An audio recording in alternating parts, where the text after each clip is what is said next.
ففروا إلى الله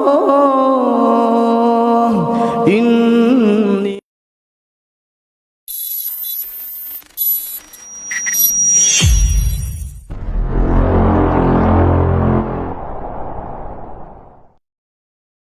نحمده ونستعينه ونستغفره ونعوذ بالله من شرور أنفسنا ومن سيئات أعمالنا من يهده الله فلا مضل له ومن يضلل فلا هادي له أشهد أن لا إله إلا الله وحده لا شريك له وأشهد أن محمدا عبده ورسوله صلى الله عليه وعلى آله وأصحابه ومن تبعهم بإحسان إلى يوم الدين وسلم تسليما كثيرا. Amma ba'du, alhamdulillah, dengan rahmat dan nikmat Allah tabaraka wa ta'ala, kembali pada hari ini kita dipertemukan Allah di salah satu rumah di antara rumah-rumah Allah di permukaan bumi, dalam rangka membaca sebahagian daripada ayat-ayat Allah dan mempelajarinya. Semoga kebersamaan kita seperti ini menjadi sebuah ibadah yang diterima di sisi Allah tabaraka wa ta'ala dan memberikan kepada kita kemuliaan-kemuliaan duduk di majlis-majlis zikir. Sebagaimana biasa, kita sebelum melanjutkan pelajaran baru kita dengarkan terjemahan dari ayat-ayat yang sudah kita pelajari sebelumnya, dimulai dari surat Al-Lahab sampai ayat yang ketiga daripada surat Al-Ma'un yang sudah kita pelajari. Dan saat ini yang akan menterjemah adalah ikhwan. Sudah siap? A'udzu billahi minasy syaithanir rajim. Bismillahirrahmanirrahim. Tabbat yada abi lahabin wa tab. Celakalah kedua tangan Abu Lahab dan celakalah dia. Ma aghna anhu maluhu wa ma kasab. Tidaklah berguna untuknya apa-apa yang hartanya dan apa-apa yang dia kerjakan. Sayasla naran dzata lahab. Dia akan masuk ke dalam neraka yang memiliki gejolak. Wa imra'atuhu hammalatal hatab. Dan istrinya pemikul kayu bakar. Fi jidiha hablum mim masad. Di lehernya tali dari serabut. Bismillahirrahmanirrahim. Idza jaa nasrullahi wal fath. Apabila telah datang kemenangan dari Allah dan penaklukan.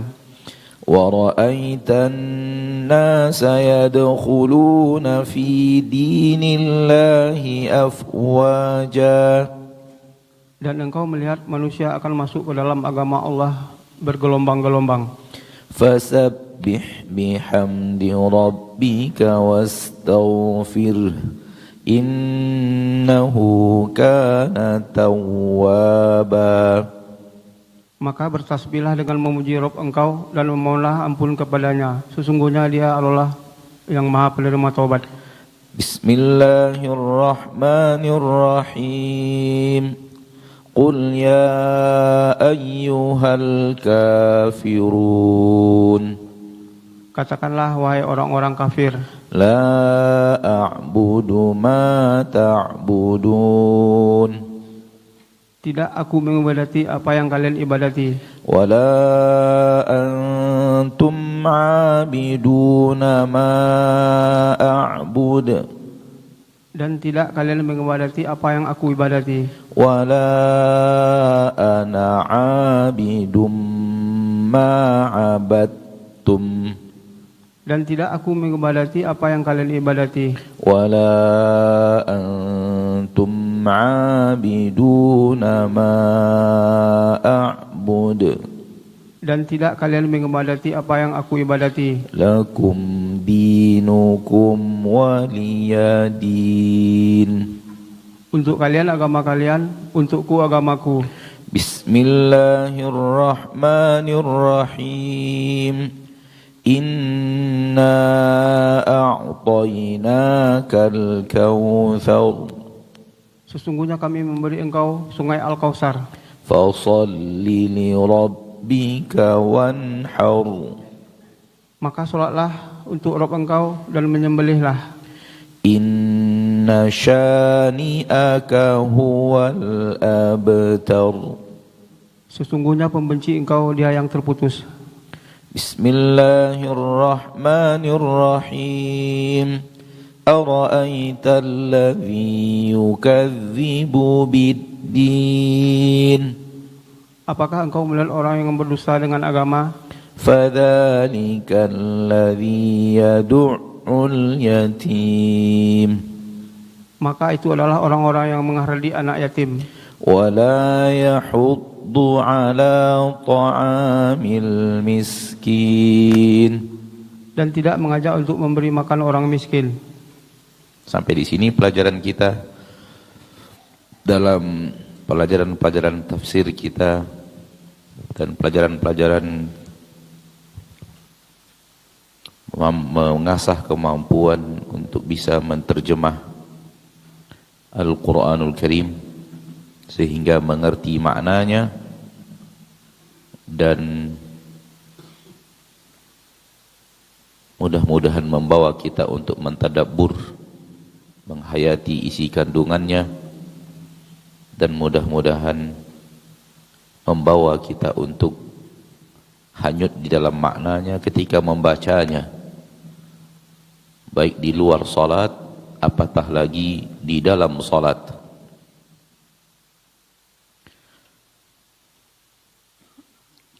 Saya yakin dan percaya bahwa ketika kita belum menguasai maknanya dan membacanya di dalam salat, berbeda di saat kita sudah menguasai maknanya, seperti di antara kita yang telah menguasai maknanya lalu kita membacanya di dalam salat. Terasa bahwa ketika kita menguasai makna ayat yang kita baca, ada sesuatu yang terjadi di dalam fokus salat kita, yaitu fokus kepada apa yang kita baca, sehingga membuat kita tidak lari pikiran kita ke sana dan kemari, ke sana dan ke sini, namun pikiran kita kepada makna daripada bacaan kita sendiri. Dan ini adalah syarat mutlak untuk ingin mendapatkan salat yang khusyuk. Ini syarat yang mutlak untuk bisa fokus di dalam salat.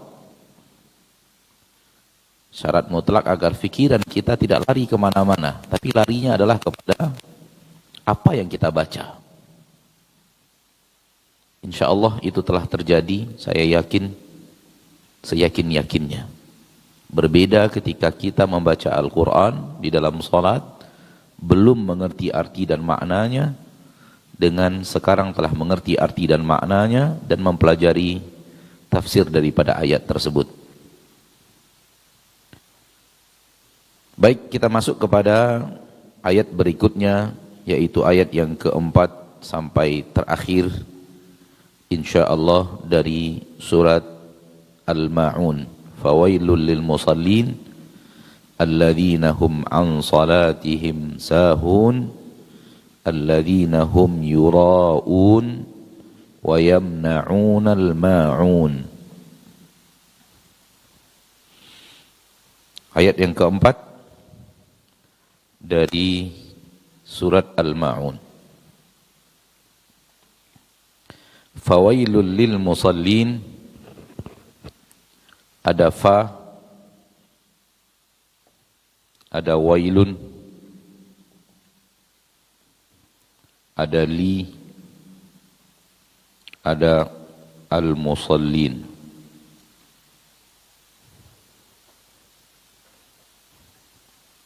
Wailun lil musallina.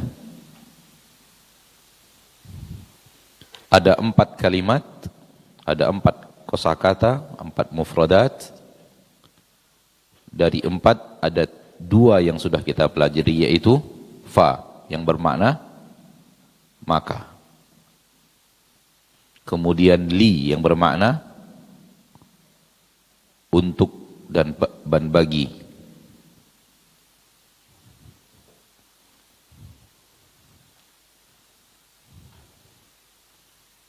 Fa artinya maka, li artinya untuk.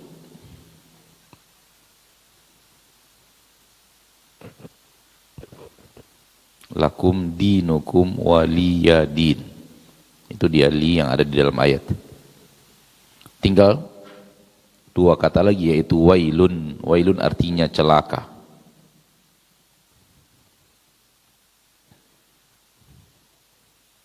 Al-musallin dari kata-kata shalla yusalli yang artinya salat, namun ini adalah isim fa'il. Musalli orang yang salat, jamaknya musalluna orang yang salat, namun karena dia adalah majrur berubah menjadi musallina. Musallina, musalluna artinya satu, orang yang salat, namun karena dia majrur disebabkan ada huruf lam jar, maka secara nahwu dia harus berubah menjadi al-musallina, orang-orang yang salat. Yang salat.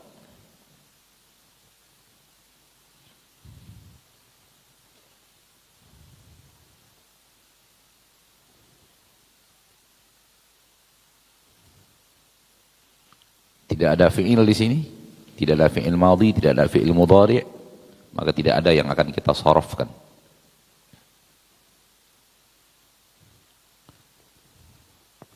Namun yang ini hanya nahwu, musalluna, musallina. Artinya sama, orang yang salat. Namun ketika keadaan tertentu rafa' dia menjadi musallina, musalluna. Namun ketika dia majrur seperti yang ada sekarang atau mansub, maka dia berubah menjadi musallina, namun artinya tidak berubah.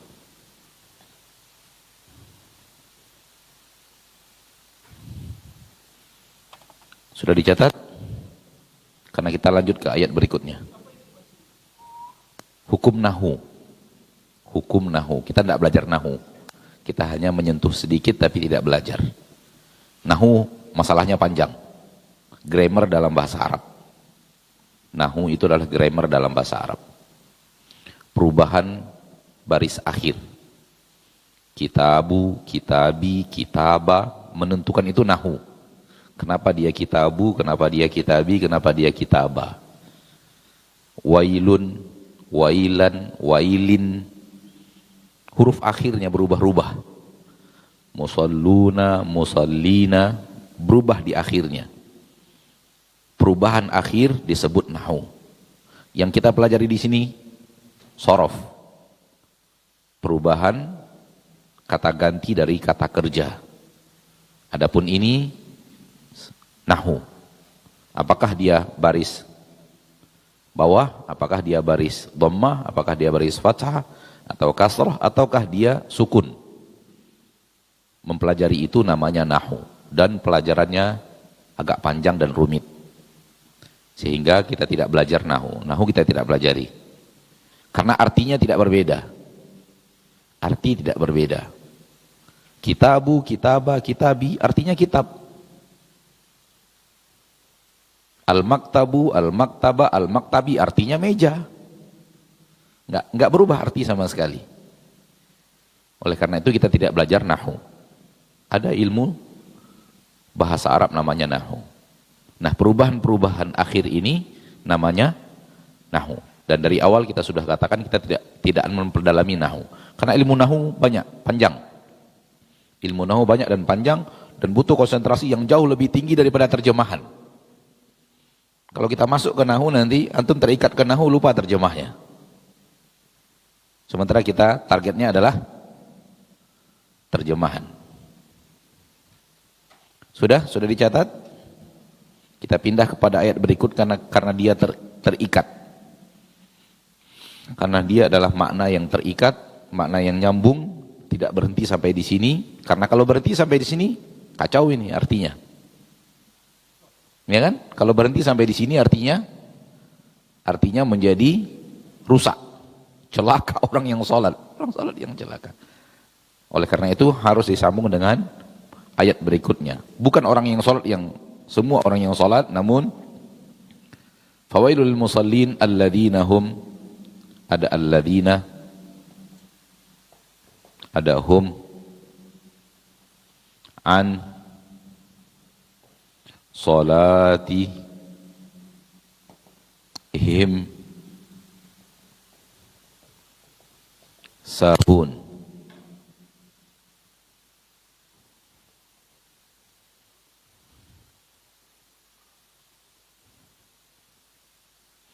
Alladzina artinya orang-orang. Hum mereka.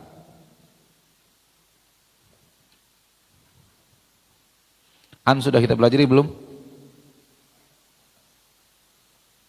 Dari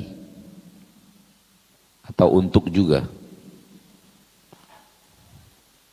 Untuk bisa, dari bisa.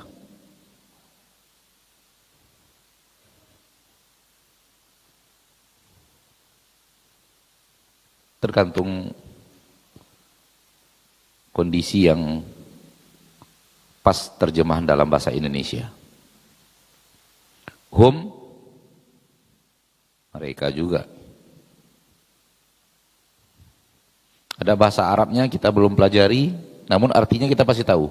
Salat, apa artinya? Salat.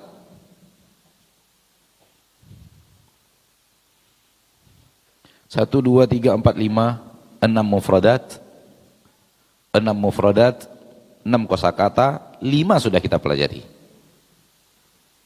Kalau an kita masukkan kepada sesuatu yang telah kita pelajari, an sudah atau belum ya? Belum kayaknya ya. An, baik. Kalau an tidak masuk dari kosakata yang sudah kita pelajari, maka, dan an ini banyak ya. An ini termasuk yang banyak di dalam Al-Quranul Karim. Anhum, anhu, anha, anni. Banyak sekali. An artinya untuk, artinya dari, tentang.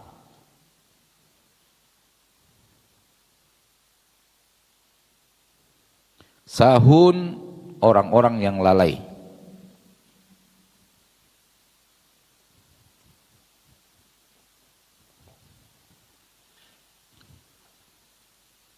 Sahun orang-orang yang lalai.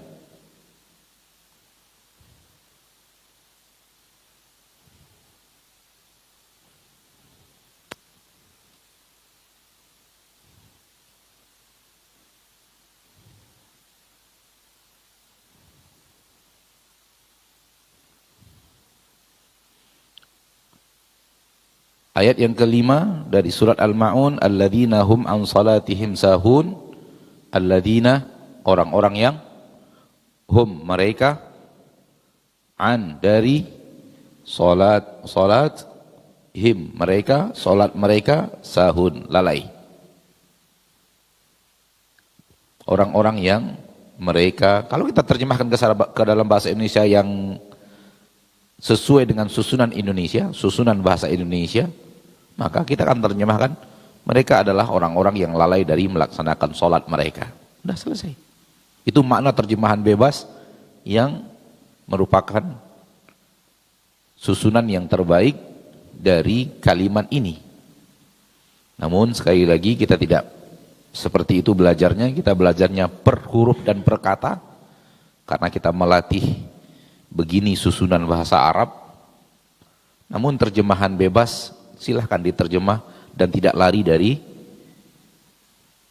yang ada di dalam Al-Quranul Karim. Karena kalau susunan bahasa itu masing-masing punya susunan masing-masing.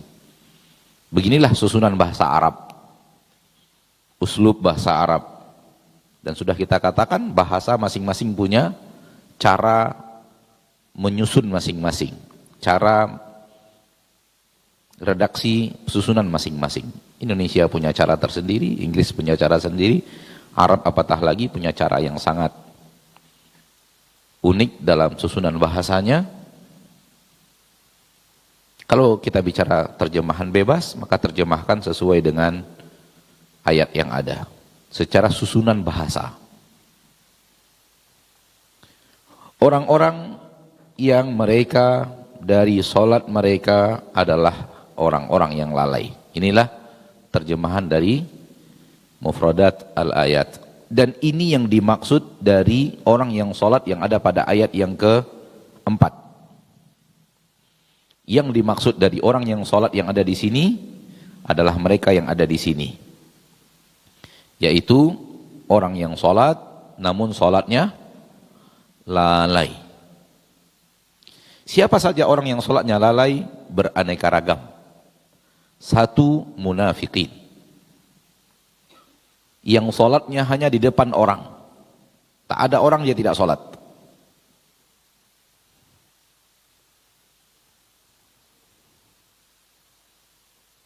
Ini orang yang lalai di dalam sholat. Dan ini kita sampaikan dari aneka ragam pendapat ahli tafsir tentang orang-orang yang lalai di dalam sholat ini siapa. Allah mengatakan mereka diancam dengan kecelakaan, kebinasaan dan api neraka. Siapa mereka?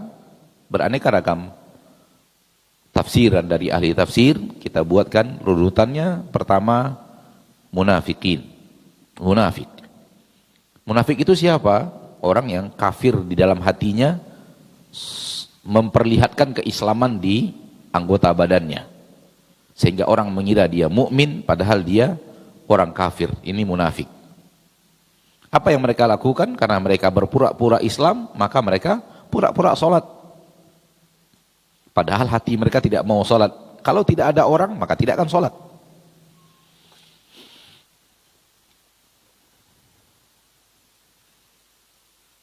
Orang yang ingin menikahi seorang muslimah,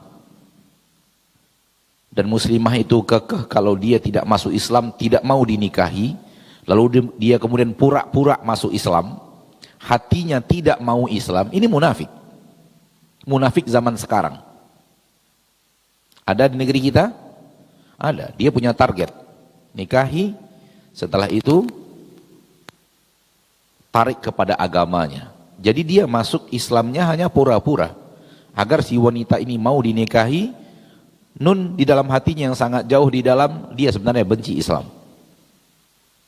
Dan dia punya target, ini akan saya tarik ke agama saya. Maka selama di dalam agama Islam dia hanya berpura-pura.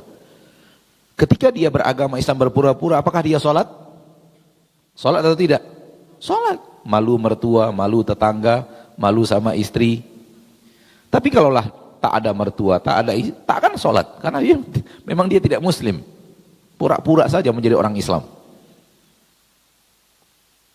Di zaman Rasul, mereka yang pura-pura masuk agama Islam padahal hatinya masih mencintai kekafiran karena takut kalau mereka tidak muslim nanti diperlakukan bagaikan orang yang tidak Islam secara aturan syariat. Maka dia pura-pura masuk agama Islam. Karena Islam sudah kuat. Islam sudah kuat di zaman Rasul kita tercinta, maka yang lemah dari yang tidak muslim pura-pura masuk Islam agar diperlakukan seperti orang muslim. Ini juga munafik. Dan yang terakhir yang munafik yang sering terjadi adalah orang yang ingin masuk agama Islam, pura-pura ingin belajar Islam, ingin mencari kelemahan Islam dan kelemahan umat Islam. Sebenarnya dia tidak mau masuk Islam, dia hanya ingin belajar Islam dan kemudian mempelajari agama Islam, ingin cari tahu kelemahannya ada di mana. Bisa saja itu terjadi dan memang sudah terjadi. munafik jenis yang seperti ini. Ala kulli hal, kita tidak bicara tentang kemunafikan, kita bicara itulah solat orang munafik. Di depan manusia dia solat, di belakang manusia dia tidak solat. Masuk dalam ayat ini. 2. Orang yang solatnya di luar waktu. Orang yang solatnya di luar waktu. Solat juga, tapi solat subuhnya jam 7 pagi. Dan itu rutin dalam seminggu ada 7 kali, dia 6 kali solat subuhnya jam 7. Jam 7 pas solat udah pergi ke kantor. Jam 7 itu bukan lagi waktu subuh, betul atau tidak? Bukan lagi waktu subuh. Maka masuk di dalam ayat ini. Yang ketiga, mengakhir-akhirkan sholat sampai di akhir waktu. Lalu di akhir waktu sholat ala kadar.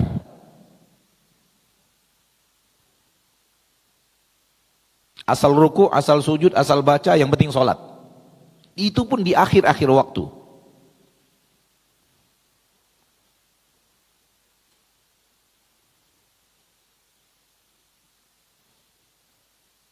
Masuk dalam ayat ini.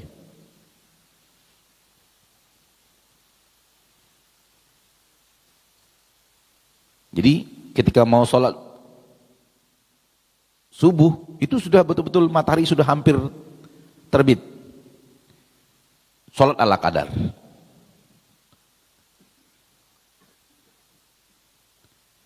Mau sholat zuhur, sudah dekat waktu asar, sholat ala kadar. Azan jam 6, kita di sini azan jam 6, dia baru sholat asarnya, azan maghrib jam 6, dia sholat asarnya jam 6 kurang seperempat misalnya. Itu pun ala kadar, cepat-cepat, patok ayam. Masuk dalam ayat ini. Semuanya orang yang lalai di dalam sholat. Dan masuk juga di dalam ayat itu adalah orang yang selalu ria di dalam sholat. Ria di dalam sholatnya. Sholatnya ria, sholatnya untuk pujian manusia.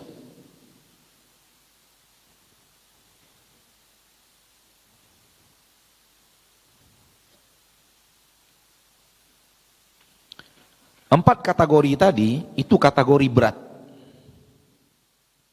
Empat kategori tadi adalah kategori berat.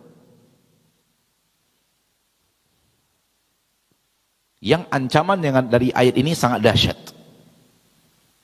Baik yang sholatnya munafik, di depan orang dia sholat, di belakang orang dia tidak sholat, atau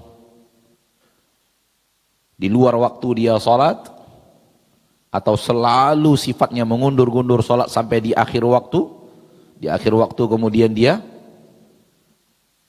sholat patok ayam, sholat ala kadar, atau di dalam sholat selalu ria.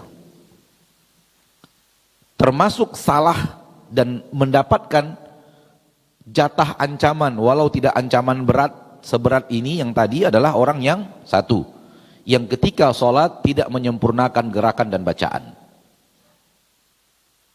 Tidak menyempurnakan gerakan dan bacaan.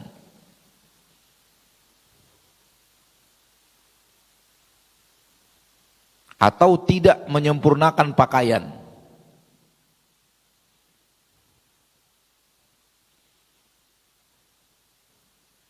Dan yang kedua, tak khusyuk-khusyuk di dalam sholat.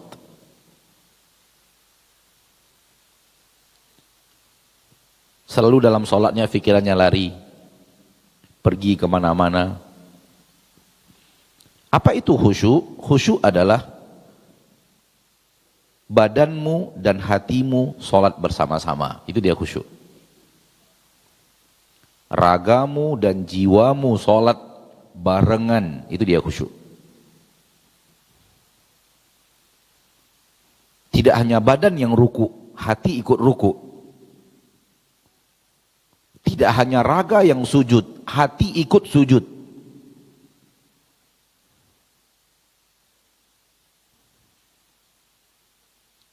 Karena bisa saja badan ruku dan sujud, hati sedang belanja di pasar.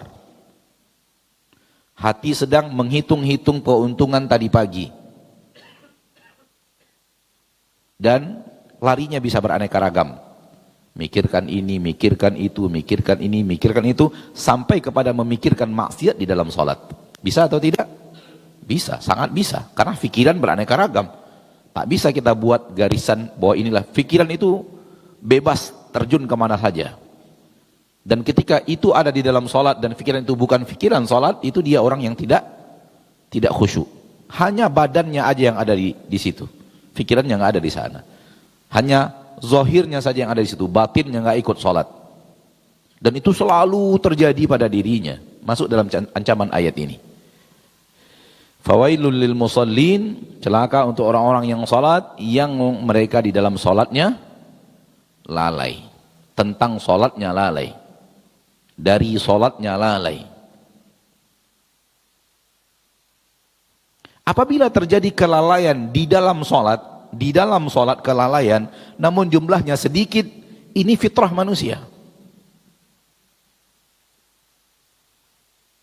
Dia khusyuk, kadang-kadang lari pikirannya, ditariknya lagi, lari lagi, ditariknya lagi. Dan terjadi di dalam sholat. Ini fitrah manusia. Dan sesuai dengan kadar hadirnya hatinya di dalam sholat, sesuai dengan kadar itu, kadar pahala sholat.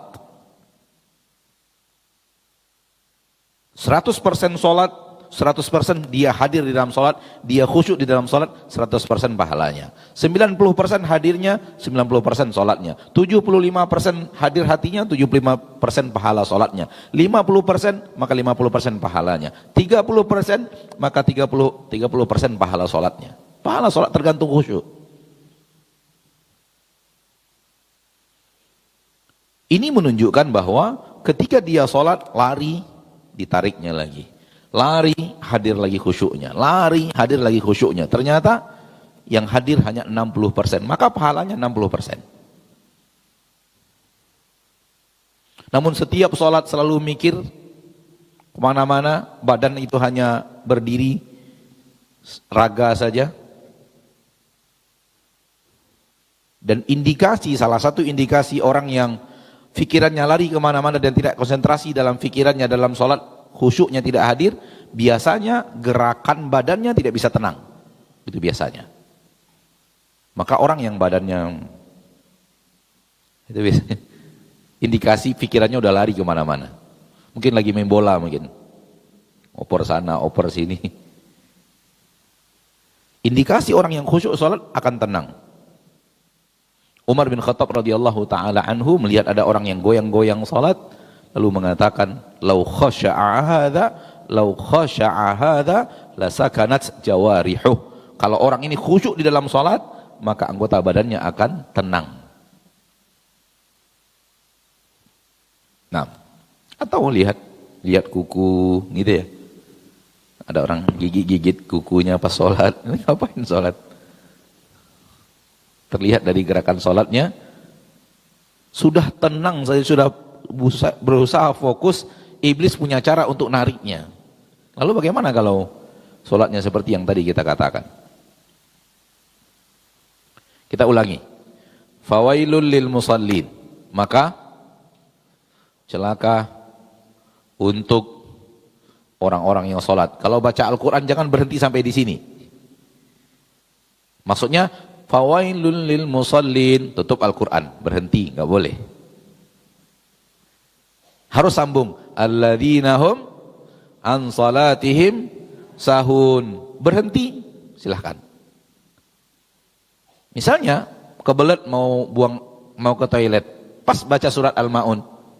Fawailul lil musallin, sambung dulu.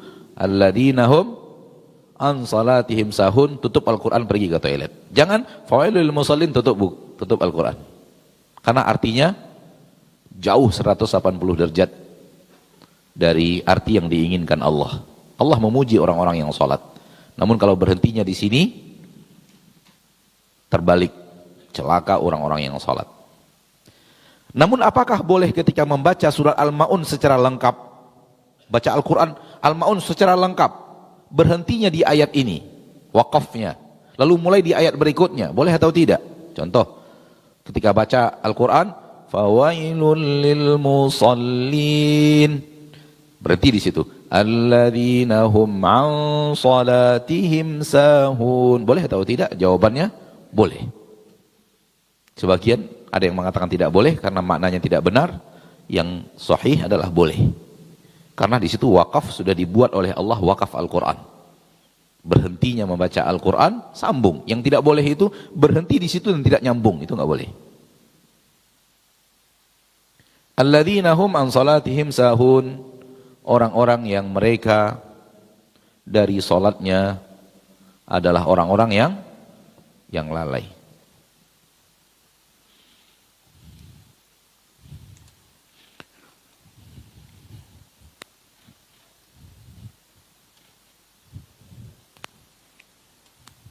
Ayat berikutnya, ayat yang keberapa?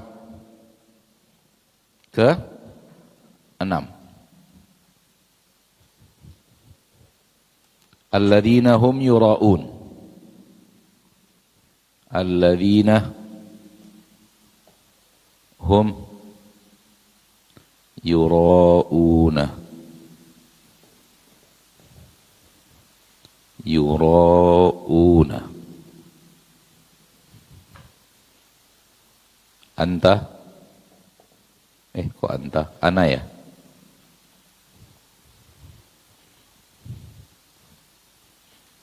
Ana, nahnu, anta,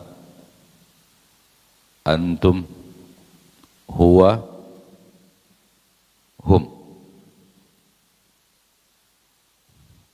Kita bertemu mufradat. Di sini yang dia adalah fi'il mudhari, yaitu yura'un, artinya ria. Ria, ria, ria apa ria ya? Ria.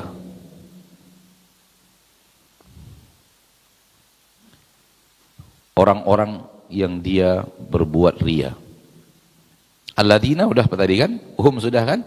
Tak perlu diterjemahkan lagi. Kita sudah. Bahkan ayat sebelumnya sudah ada. Yura'un, mereka berbuat ria. Mereka ria. Kata kerja yaitu ria. Ria ingin dilihat orang. Dan sudah kita katakan di dalam bahasan tadi bahwa celaan besar masuk kepada orang yang sholat selalu dalam keadaan ria. Yura'un adalah fi'il mudhari untuk hum. Letaknya di sini. Yura'una. Silahkan berpikir sejenak, melatih sorof. Bagaimana untuk ana, nahnu, anta, antum, dan huwa.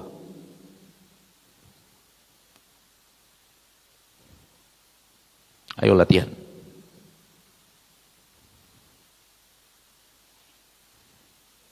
Siapa yang akan menjawab? Siapa? Ayo tunjuk tangan. Untuk ana apa?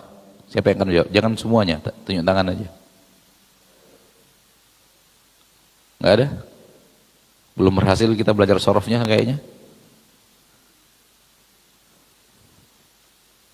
Untuk huwa dulu, untuk huwa. Untuk huwa lebih gampang, hum ke huwa lebih gampang.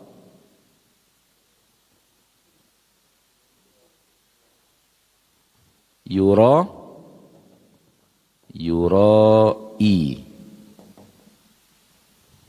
Bukan yura'u, tapi yura'i.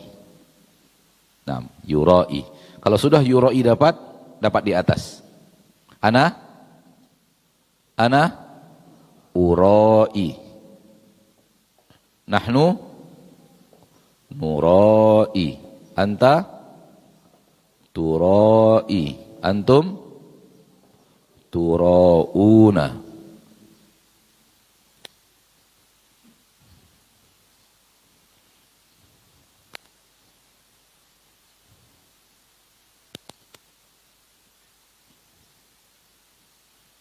Turai, nurai, turai, turauna, yurai, yurauna.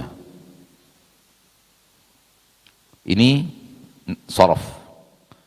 Kita berlatih terus. Walaupun mungkin banyak daripada sorof yang akan kita latihan tidak bahagian daripada hal yang banyak di dalam Al-Quran.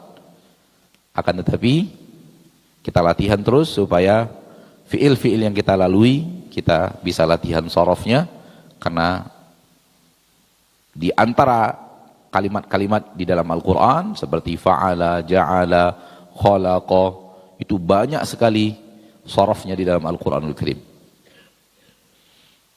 Walaupun ini tidak terlalu banyak, akan tetapi kita latihan supaya memperlancar.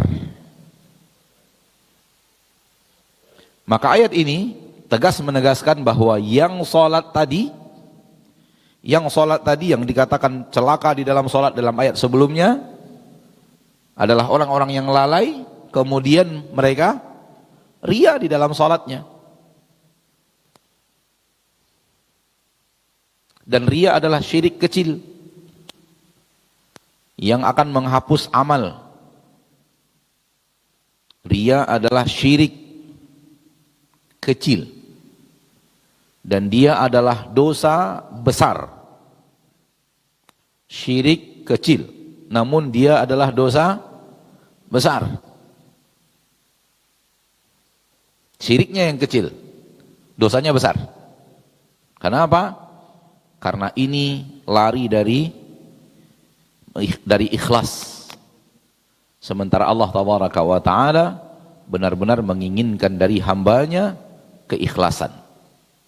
Benar-benar menginginkan dari hambanya keikhlasan. Sementara dia enggak ikhlas. Maka ini lari yang sangat parah.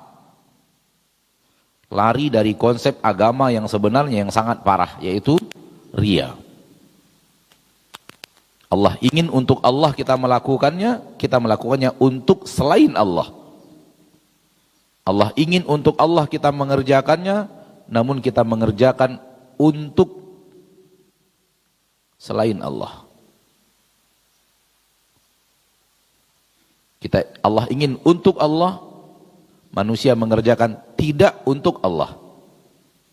Lihat, 180 derajat berbeda. Namun tidak dimasukkan ke dalam syirik besar yang akan menghapus amal secara keseluruhan. Masuk dalam syirik kecil yang dihapus hanya amal itu saja. Amal itu saja yang dihapus.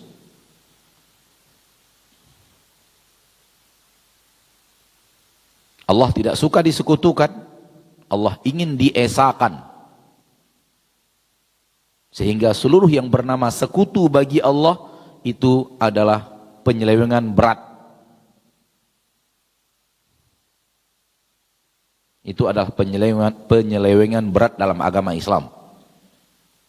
Dikerjakan untuk selain Allah, padahal Allah ingin kerjakanlah hanya untuk Allah. Kembali kepada iyyaka na'bud. Iyyaka na'bud. Fasholli li rabbika. Fasholli li rabbika. Sekarang dia salatnya tidak untuk Allah, namun ada sekutu. Ada sekutu bagi Allah. Ada yang berserikat bersama Allah di dalam salat itu. Kepada Allah dia salat, namun dia harapkan pujian, baik pujian orang yang ada di masjid, baik pujian guru, baik pujian mertua, baik pujian calon istri, baik pujian banyak sekali. Baik pujian murid, bisa saja guru mengharapkan pujian muridnya. Sangat tidak tertutup kemungkinan.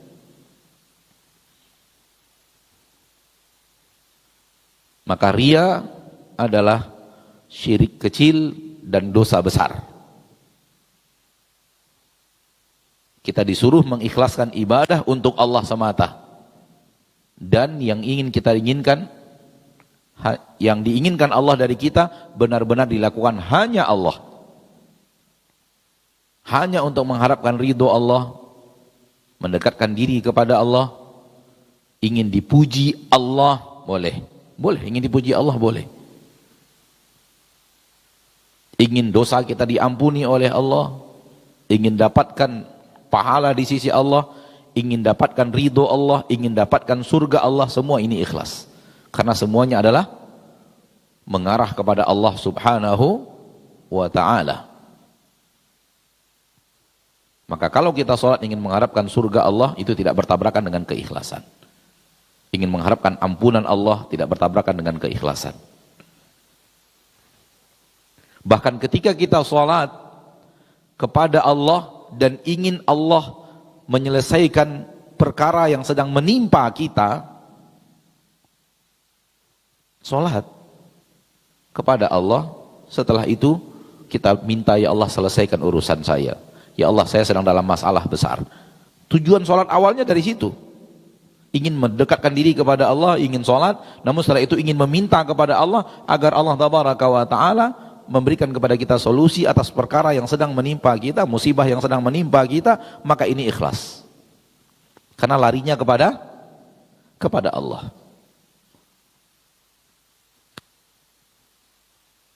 Nah, alladzina hum yura'un. Ayat yang terakhir, wa yamna'una al-ma'un. Wa yamna'una al-ma'un. Wa artinya dan.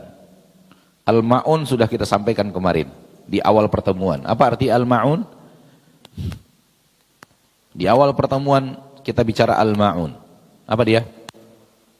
Barang-barang sepele, barang-barang yang tidak mahal, kebutuhan harian, dan biasanya dibutuhkan di rumah, seperti ember,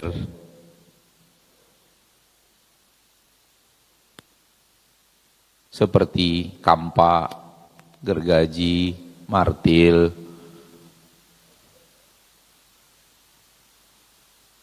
obeng, penjahit, apa namanya? Penjahit ya, jarum jahit, dan yang lainnya. Yang itu adalah kebutuhan-kebutuhan yang biasanya ada di rumah, yang sering terjadi saling pinjam antar tetangga ke tetangga. Yamna'una artinya mereka menghalangi.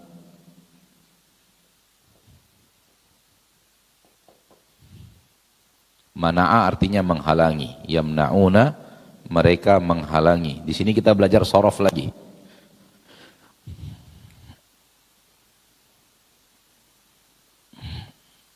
Yamna'una letaknya di sini. Yamna'una. Yamna'una. Ini lebih gampang dari yura'una tadi. Harusnya lebih gampang dari yura'una. Silahkan tunjuk tangan lagi yang mampu. Ananya apa? Tunjuk tangan, jangan. Ayo, silakan. Ana? Naam, ana amna'u. Amna'u. Nahnu namna'u. Anta tamna'u. Antum tamna'una. Huwa yamna'u. Amna'u, namna'u, tamna'u, tamna'una, yamna'u, yamna'una. Ini lebih mudah dari yura'un tadi.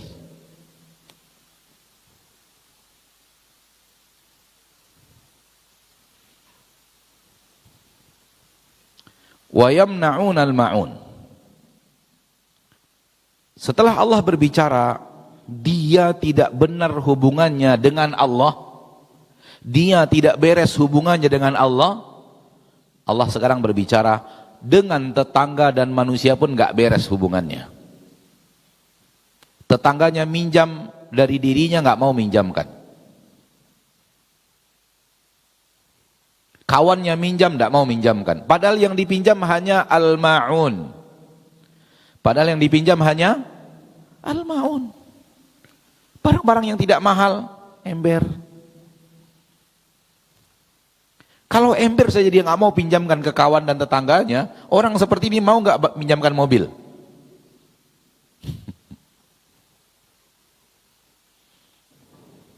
Ember saya nggak mau dia pinjamkan ke orang. Kalau yang kecil seperti ini, yang receh seperti ini dalam harga, dia tidak mau memberikan kebaikan itu kepada orang lain. Padahal hanya manfaat. Hanya manfaat. Orang minjem ember. Apakah embernya akan hilang? Enggak. Habis dia pinjam, dia balikkan lagi. Betul tidak? Betul. Tidak mau dia. Ini tercela di dalam ayat ini. Kalau yang remeh seperti al-ma'un, dia tidak mau pinjamkan, apalagi yang lebih daripada itu. Orang minjam yang lebih mahal daripada sekedar barang-barang al-ma'un, maka dia tidak akan pinjamkan. Dia hanya akan mau pinjamkan orang lain kalau orang lain itu ada yang dia inginkan dari orang itu. Nah, itu bisa dia pinjamkan. Udah Pak, pakai aja mobil saya, Pak, pakai mobil saya. Maksudnya tender nanti tanda tangan.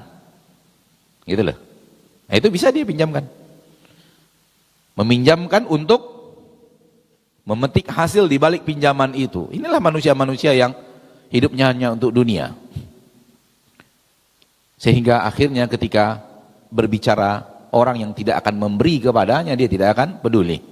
Dia tidak akan peduli kepada, dia hanya peduli kepada dirinya sendiri. Dan dia akan biasanya berdusta. Pak, pinjam martil, Pak. Enggak ada martil, saya enggak punya. Padahal di rumahnya ada martil. Yang seperti ini dapat celaan khusus.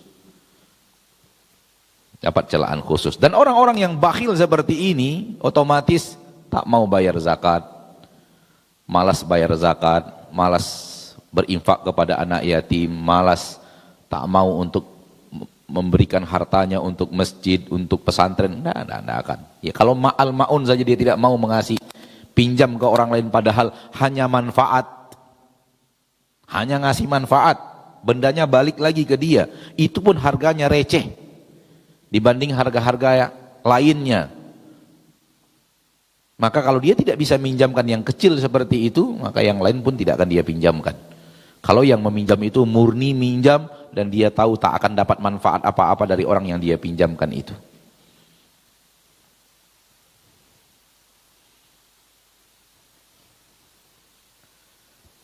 Kadang-kadang setan datang kepada kita dan mengatakan, sering sekali orang minjam gak balik. Sering sekali orang minjam tidak balik. Misalnya orang pinjam obeng, orang pinjam tang. Sering sekali yang minjam itu lupa balikkan. Jangan sekali-kali jadikan ini alasan untuk tidak meminjamkan. Jangan sekali-kali jadikan ini alasan untuk apa? Untuk tidak meminjamkan, pinjamkan saja. Toh kalau hilang beli lagi, harganya tidak mahal kok. Paham gak maksudnya? Kalau toh pun hilang, hilanglah. Kalau kita mau beli lagi, harganya pun tidak mahal. Inilah dia al-ma'un, barang yang tidak mahal. Kalau toh pun hilang bisa gampang beli lagi. Obeng berapa sih harganya sekarang? Berapa kira-kira? 15.000. Itu udah yang bagusnya Pak, 15.000 itu Pak. Yang kualitas bawahnya mungkin bisa 8.000, 9.000-an mungkin ya. Enggak terlalu mahal lah. Tidak akan menyita ekonomi kalau harus beli baru lagi. Maka kalau ada yang minjam, pinjamkan. Sering sekali Ustaz, si Anu minjam enggak balik, si Anu minjam enggak balik. Caranya gampang, sekali beli obeng, beli 20. Caranya gampang. Jangan jadikan perbuatan manusia menjadikan kita orang yang tidak beragama. Jangan gara-gara perbuatan manusia kita tidak beragama. Allah sangat mencintai orang yang saling tolong menolong. Allah saling mencintai orang yang berbuat baik kepada tetangganya. Allah saling mencintai orang yang berbuat baik kepada manusia, apalagi yang ada kaum tali hubungan kerabat dengan dirinya.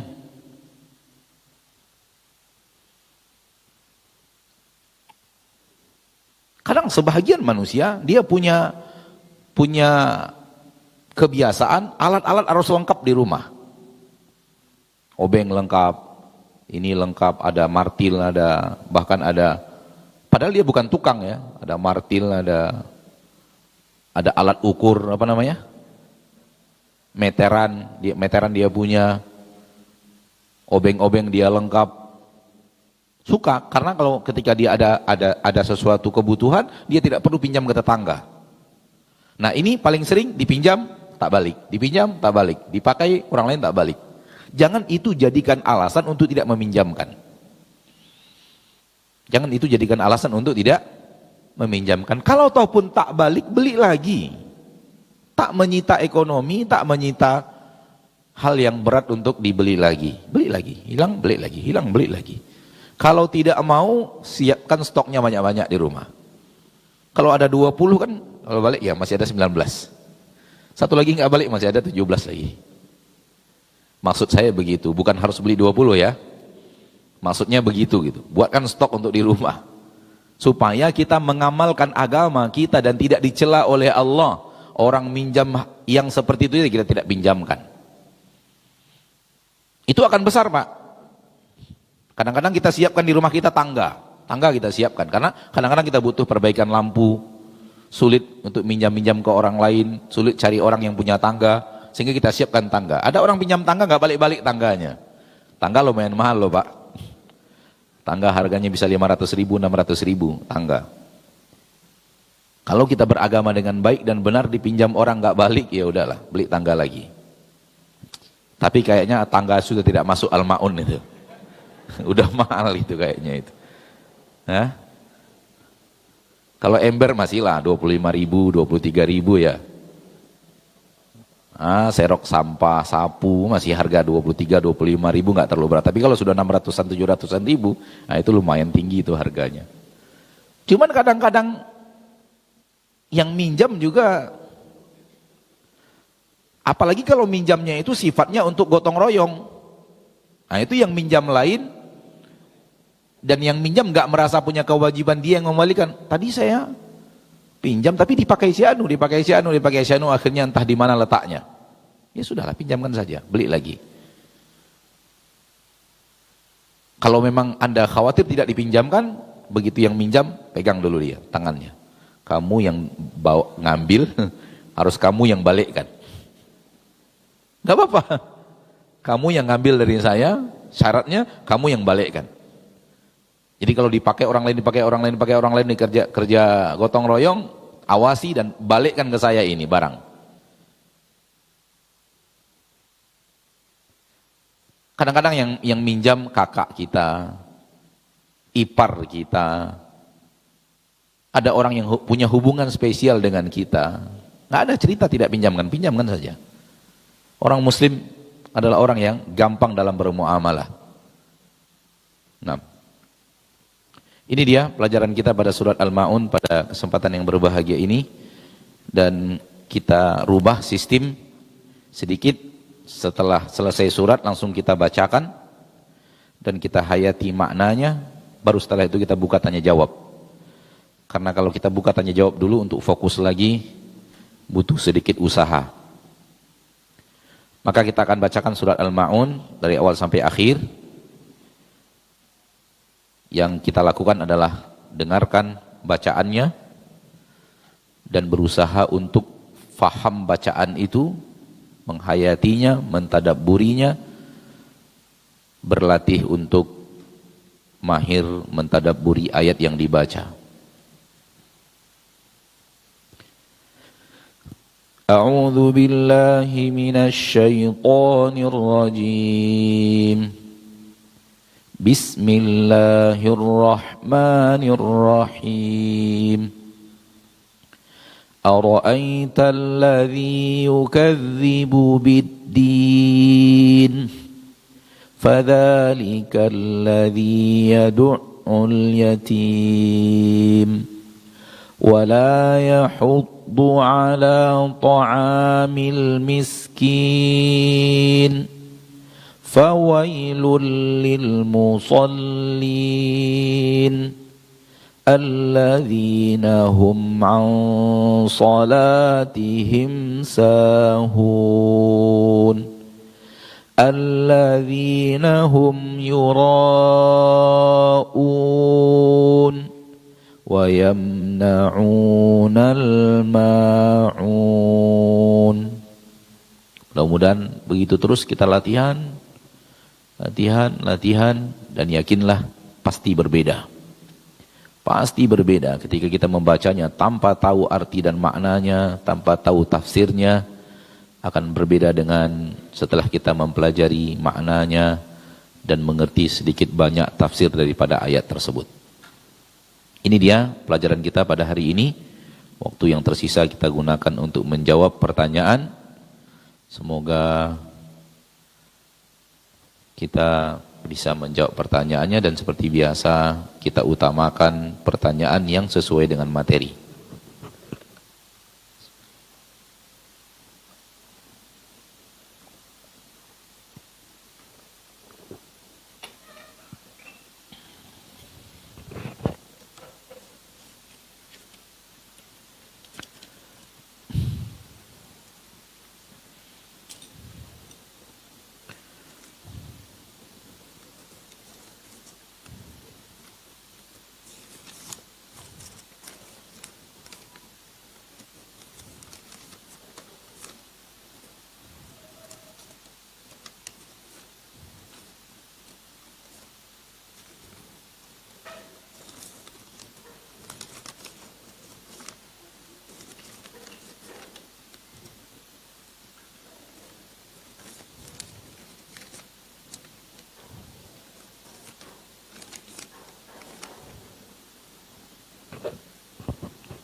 Pertanyaan pertama, bolehkah kita sholat sambil memejamkan mata agar lebih konsentrasi dan khusyuk?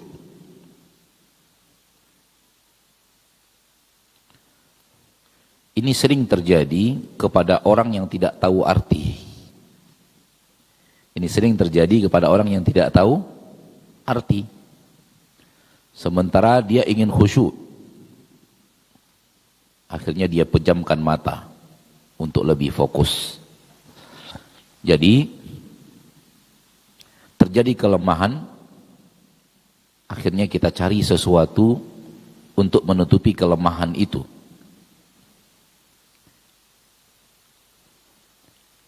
Salat-salatnya Rasul kita tercinta Muhammad sallallahu alaihi wasallam terlihat tidak memejamkan mata. Terlihat tidak memejamkan mata, dan itu terbukti. Terbukti ketika ada sesuatu yang lewat di depan beliau, beliau tahu. Suatu saat Rasul sholat dan ada anak kambing yang mau lewat. Beliau bergerak ke depan sehingga anak kambing itu berjalan di belakangnya dan mundur lagi. Ini menunjukkan Rasul tidak memejamkan mata. Nah, kalau Rasul sholatnya tidak memejamkan mata, kita memejamkan mata, maka yang benar adalah Rasul. Itu makanya kita katakan tadi, ada kelemahan, yaitu tidak tahu arti sehingga tidak fokus, akhirnya untuk fokus kita pejamkan mata. Maka yang benar adalah tidak memejamkan mata. Meniru Rasul kita tercinta Muhammad sallallahu alaihi wasallam dan berusaha untuk fokus. Sehingga para ulama memasukkan memejamkan mata itu bahagian daripada hal yang makruh di dalam sholat.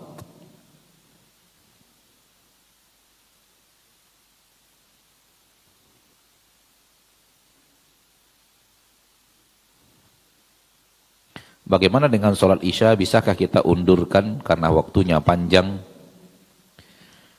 Soal mengundur sholat terkhusus bagi orang-orang yang diizinkan Allah mengundur sholat dan adanya hal-hal yang menuntut atau yang membuat ada pengunduran sholat dan itu terjadi tidak kontinu, maka tidak masuk dalam ayat tadi. Yang tadi kita bicarakan berbeda dengan yang ini. Kadang-kadang ada rapat penting misalnya, rapat penting yayasan di masjid dan semacamnya, sehingga begitu masuk waktu sholat lanjut dulu rapat itu, lanjut rapat itu, kemudian di akhir rapat baru sholat isya. Dan itu tidak terjadi setiap hari, kadang-kadang. Maka ini tidak termasuk apa? Melalaikan sholat. Tidak termasuk melalaikan sholat. Mungkin juga sholat zuhur, mungkin juga sholat asar. Ini tidak termasuk melalaikan sholat. Sholat di awal waktu dibanding mengundurnya sedikit, masalahnya adalah hanya afdol dan kurang afdol, bukan boleh dan tidak boleh. Faham maksudnya? Sholat di awal waktu afdol, diundurkan sedikit karena urusan kurang afdol. Namun ketika memang ada yang menuntut untuk itu, dia berubah menjadi afdol. Nah, wallahu alam. Dan sholat isya bil khusus, sholat isya secara khusus, ini sholat isya secara khusus diundur lebih afdol daripada tidak diundur. Lebih afdol sholat isya itu diundur dibanding tidak diundur pelaksanaannya. Wallahu a'lam.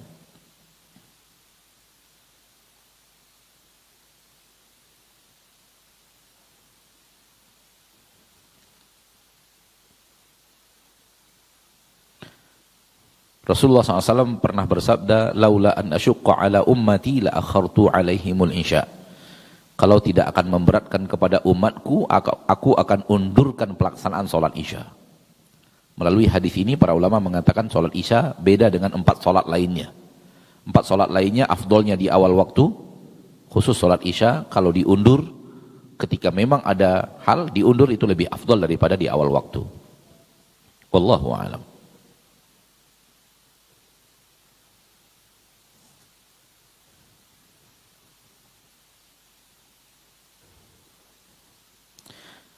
Bagaimana tipsnya agar sholat kita bisa khusyuk? Yaitu tadi, sempurnakan gerakan dan bacaan dan hayati bacaan.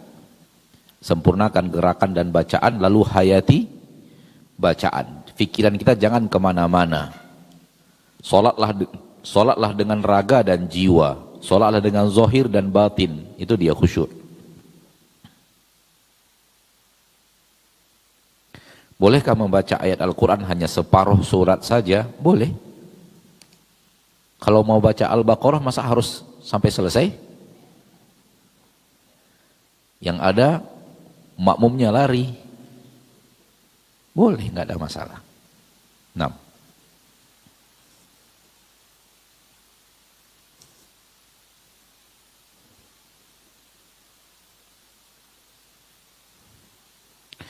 Jika kita beramal ikhlas dalam perjalanan terkena riya, namun setelah sadar, beristighfar dan bertaubat, insya Allah diterima.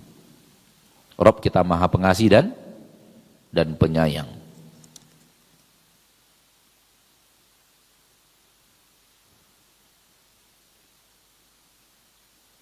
Apa penyebab sholat tidak bisa khusyuk padahal niat untuk melaksanakan sholat sudah bersungguh-sungguh? Karena yang tadi juga, kita tidak paham apa yang kita baca. Kita tidak paham apa yang kita baca. Kita tidak tahu artinya.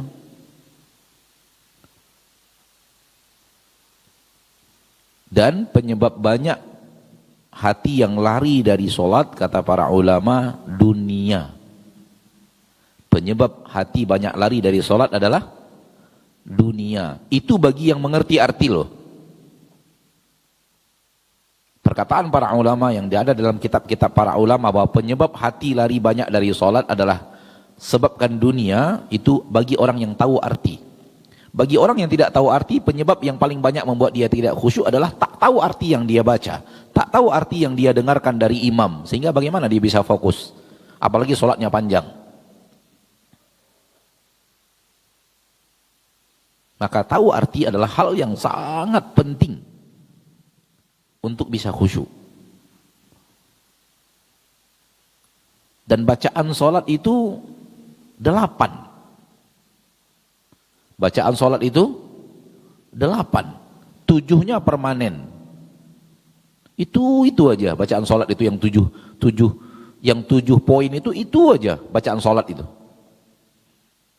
Yang ke-8-nya tidak permanen, berganti-ganti. Mari kita lihat bacaan sholat.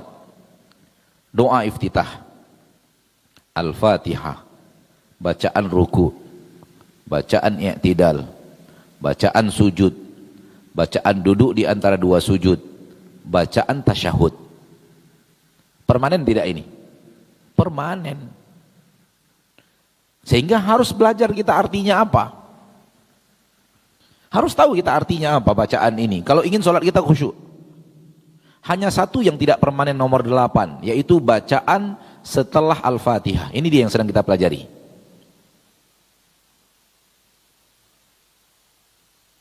Jadi jangan anggap yang kita pelajari sekarang segala-galanya. Bukan. Itu hanya 1 poin. Yang nomor 8. 7-nya permanen. Maka antum yang ingin sholatnya khusyuk, yang 7 permanen ini kuasai juga artinya. Yang antum baca di dalam iftitah, Al-Fatihah sudah, Alhamdulillah. Masuk Al-Fatihah yang dari pelajaran kita. Bacaan ruku, bacaan i'tidal, bacaan sujud, bacaan duduk di antara 2 sujud, bacaan tasyahud, kuasai. Karena inilah dia sholat. Tambah 1 yang sedang kita usahakan sekarang, faham arti ayat-ayat yang itu yang akan dibaca setelah surat Al-Fatihah. Maka 7 permanen ini kuasai. Ditambah ilmu dengan yang sekarang sedang kita laksanakan, mudah-mudahan bertambah kita untuk bisa khusyuk di dalam sholat. Setelah kita tahu artinya masih lari juga, itu dia perkataan para ulama, biasanya dunia. Biasanya adalah dunia. Oleh karena itu, kenapa dianjurkan datang ke masjid sebelum dilaksanakan sholat fardu? Sehingga ada jedah antara pekerjaan dunia dan sholat. Ada jeda waktu antara pekerjaan dunia dan sholat fardu. Ini hikmahnya. Kenapa? Ada azan, setelah azan ada sholat sunat, setelah sholat kita berdoa, berzikir, membaca Al-Quran, agar ada pemisah antara dunia dan sholat fardu. Akan berbeda orang yang datang ke masjid pas azan, kemudian atau sebelum azan, 2 menit, 3 menit sebelum azan, ketika azan dia dengarkan dengan baik, kemudian dia jawab seruan azan, dia berdoa setelahnya, kemudian dia sholat sunat, kemudian masih belum datang imam, dia baca Al-Quran. Setelah itu baru datang imam, dia sholat bersama imam, Allahu Akbar, dia pun mulai Allahu Akbar. Akan berbeda dengan orang yang dari toko masuk masjid ketika imam Allahu Akbar. Hatinya akan berbeda. Maka ini hikmah kenapa ada jeda waktu antara azan dan iqamah. Ada pemanasan dulu sebelum masuk sholat inti. Ada yang memisahkan antara sholat yang dia adalah murni akhirat. Kalau bisa kita katakan demikian untuk memahami pemahaman, untuk agar kita pemahaman kita dalam bab ini, ada pemisah antara sholat yang dia adalah murni amalan terbaik untuk akhirat dari dunia yang murni amalan dunia. Ada yang memisahkan. Amalan terbaik untuk akhirat itu sholat dengan dunia kita.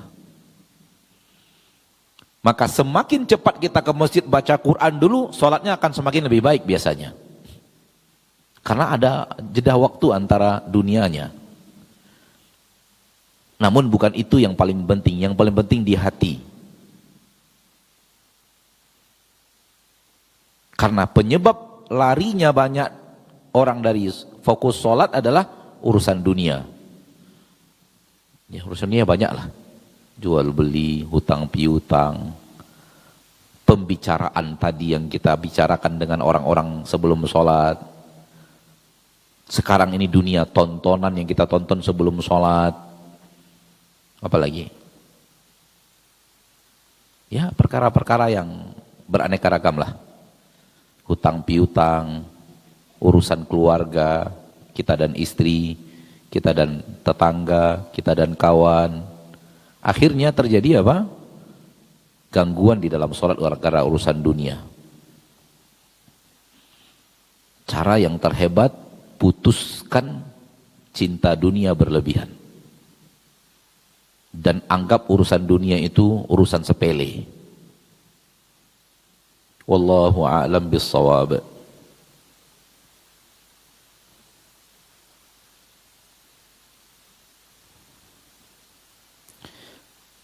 Ada laki-laki yang sholat ke masjid hanya ketika iqamah terdengar. Kadang-kadang imam sudah membaca Al-Fatihah. Apakah termasuk orang-orang yang lalai? Kita sudah katakan tadi, ada bahagian yang terkena walau tidak berat, yaitu sholatnya tidak khusyuk. Dan dia melaksanakan sholatnya, tidak dia sempurnakan bacaan dan gerakan. Dan ini indikasi ke arah itu. Ini indikasi ke arah itu kalau selalu begitu. Kalau selalu begitu ya. Wallahu a'lam.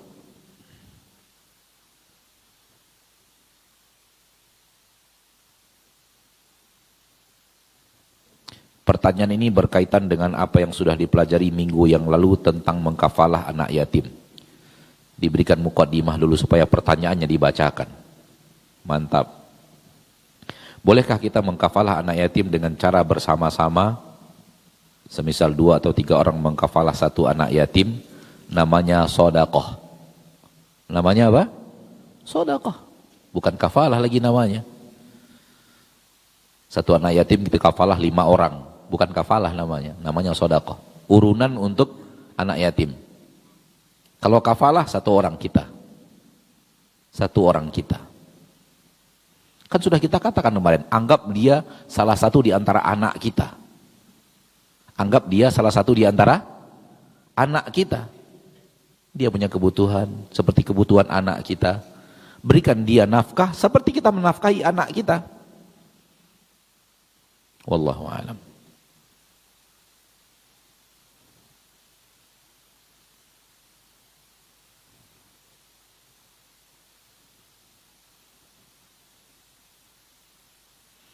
Setiap kali saya sholat selalu merasa gatal yang tak tertahankan pada hidung. Sehingga saya menggosok-gosok hidung saya. Sudah coba untuk menahan tapi tidak tertahankan. Namun di luar sholat tak pernah gatal. Hubungi dokter hidung. Jangan hubungi ustadz. Hubungi siapa? Dokter hidung. THT, spesialis tenggorokan, hidung dan tenggorokan. Apa? Telinga. Telinga, hidung dan tenggorokan, THT. Nah, itu yang harus dihubungi, bukan ustadz. Soal gatal nanya ustadz juga Mas Yan.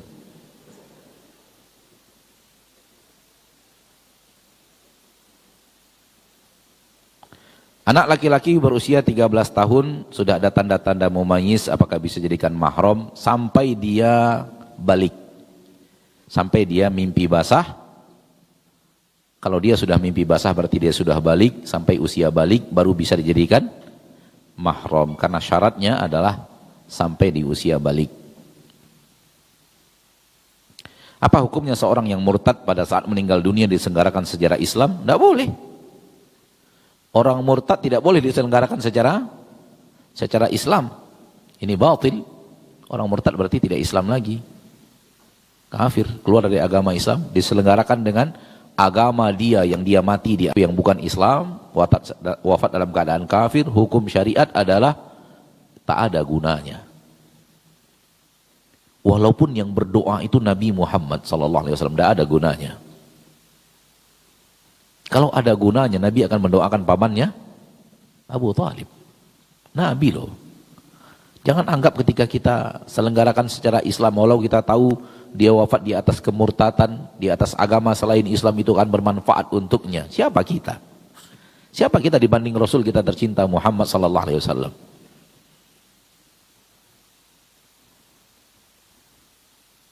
Maka tidak ada lagi. Kalau sudah putus, maka tidak ada lagi. Nabi Ibrahim dilarang untuk mendoakan ayahnya yang wafat di atas kekafiran. Nabi Ibrahim alaihi wassalatu wassalam. Jadi jangan bermain-main, ini urusan agama, ini perkara agama. Kalau kita bukan keluarganya, bukan apa-apa, hanya orang yang tahu, maka tugas kita bukanlah menghentikan, tugas kita berbicara. Tugas kita berbicara, bicarakan kepada abangnya, adiknya, suaminya atau istrinya, atau yang lainnya, ini murtad. Kenapa diselenggarakan secara Islam? Nggak boleh. Itu udah mempermainkan agama, menyolatkan orang kafir. Kalau mereka kemudian tetap tidak mau, urusan mereka dengan Robnya. Tapi kita yang tahu harus beritahu, nggak boleh. Orang yang murtad dalam agama kita, hukumnya penggal kepala.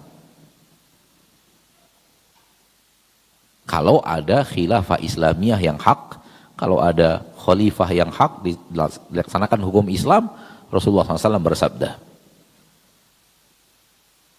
ada 3 hal yang bisa membuat orang dipenggal kepalanya. Pertama, orang yang kisos, membunuh orang lain, penggal kepalanya. Yang kedua, orang yang murtad. Yang ketiga, tukang sihir. Adapun orang yang berzina bukan dipenggal kepala, tapi dirajam. Ini 3 yang kita tahu. Pertama murtad, kemudian pertama kisos karena dia membunuh orang, kedua kemudian dia murtad atau dia adalah penyihir. Maka ini hukumnya adalah dorbatun bisaif. Lalu bagaimana hukum seperti yang dalam agama kita justru kita sholatkan, kita bawa ke masjid? Nggak boleh. Sampai di sini pertemuan kita pada kesempatan yang berbahagia ini. Semoga Allah Taala memberikan kepada kita taufik dan hidayahnya untuk selalu belajar agama Allah yang hak dan mengamalkan dalam kehidupan sehari-hari. Subhanakallahumma wa bihamdika asyhadu an la ilaha illa anta astaghfiruka wa atubu ilaik. Assalamualaikum warahmatullahi wabarakatuh. La milikkum kalian menjadi